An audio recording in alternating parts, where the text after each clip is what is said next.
փլուզելը, մանավանդ հիմա խաղաղությունը փլուզելը առանձնահատուկ ջանքեր չի պահանջում,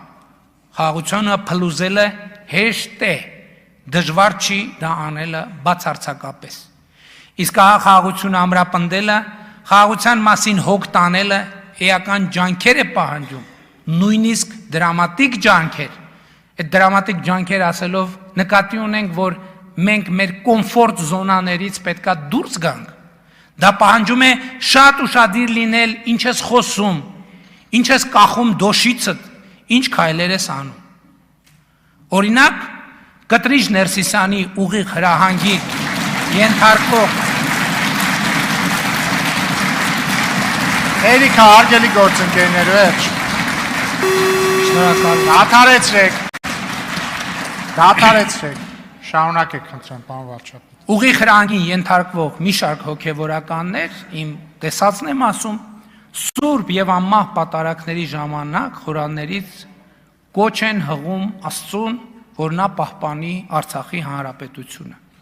Այսպիսով եկեղեցին դարձնելով պատերազմի քարոզչության ինստիտուտ։ Սա ընդհանրապես շատ հետաքրքիր ֆենոմեն է։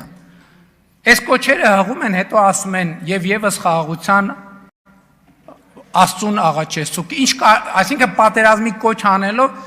Աստծուն պետք չի աղաչել խաղաղության համար, պետք է խաղաղությանը տեր կանգնել։ Պետք է ջանք գործադրել խաղաղությունը պահպանելու համար։ Սա մեկն է այն պատճառներից, թե ինչու պետք է հայաստանյաց առաքելական եկեղեցու փաստացի պետը հանգստի կոչվի, բայց միակ պատճառը չէ։ Իմ հանձնարարությամբ զեկույց է պատրաստվում հայաստանյաց առաքելական Սուրբ եկեղեցում առաջացած խորը համակարգային ճգնաժամի մասին, որտեղ շարադրվում են տասնյակ փաստեր, որ Կտրիչ Ներսիսյանը հայաստանյան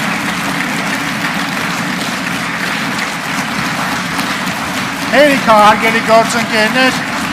դադարեցրեք։ Հարգելի գործընկերներ, բայց ինչ հետաքրքիր է, չէ, ինչպես վատ պետք է անես քո գործը, որ զբաղեցնես մի գահ, որը կոչվում է ամենայն հայոց, բայց ամեն անգամ, երբ որ քո անունը հնչի, պառակտում մտնի ամեն տեղ։ Ավելի լավ գնահատական քո վատ աշխատանքին հնարավոր չէ տալ։ Շարունակեք, պարոն վարչապետ։ Որ Կտրիչ Ներսիսյանը